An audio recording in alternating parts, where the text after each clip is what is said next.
Hello everyone. எனக்கு science பற்றின முக்கியமான ஒரு காம்படேட்டிவ் எக்ஸாம் ஒரு டாபிக் தான் நான் சொல்ல போகிறேன்.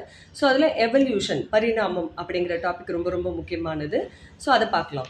ஸோ எவல்யூஷன் சொல்லும்போது அதை நம்ம 3 ஸ்டேஜஸாக பிரிக்கிறோம். அதில் first one Cenozoic era, Mesozoic era and Paleozoic era.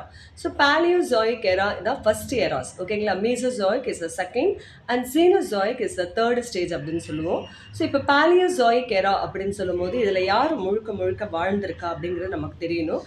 So இதில் முழுக்க முழுக்க யார் வாழ்ந்திருக்கா அப்படின்னு பார்த்தீங்கன்னா இன்வெர்டிபிரேட்ஸ், முதுகு நான் உள்ளவைகள்.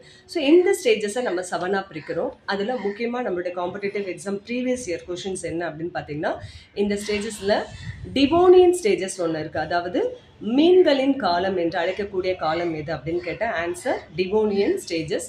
ஸோ இது எந்த காலம், எந்த எராஸில் இருக்குது அப்படின்னு பார்த்தீங்கன்னா பேலியோசோயிக் எராஸில் ஒன் ஆஃப் தி ஸ்டேஜ் தான் டிவோனியன் ஸ்டேஜ், ஓகேங்களா.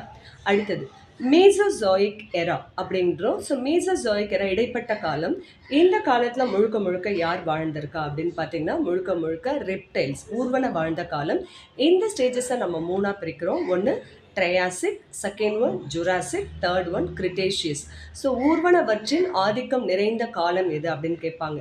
ஏஜ் ஆஃப் ரெப்டைல்ஸ் அப்படின்னு கேட்டால் ஆன்சர் மீசோசோயிக் எராஸ், ஓகேவா. அடுத்தது சீனோசோயிக் எரா, மூன்றாவது காலம், மூன்றாவது எராஸ் அப்படின்னு சொல்லக்கூடியது. இதில் யார் வாழ்ந்திருக்கா அப்படின்னு பார்த்தீங்கன்னா முழுக்க முழுக்க மேமல்ஸ் அண்ட் பேர்ட்ஸ், ஓகேங்களா.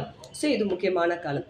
இது முடிஞ்ச உடனே என்ன ஆகுது அப்படின்னு பார்த்தீங்கன்னா நம்மளுடைய ஆரிஜின் ஆஃப் ஹியூமன்ஸ், மனிதனுடைய பரிணாம வளர்ச்சி அப்படின்னு தொடங்குது, ஓகேங்களா. ஸோ மனிதனுடைய பரிணாம வளர்ச்சி அப்படின்னு பார்த்தீங்கன்னா நிறைய ஸ்டேஜஸ் இருக்குது.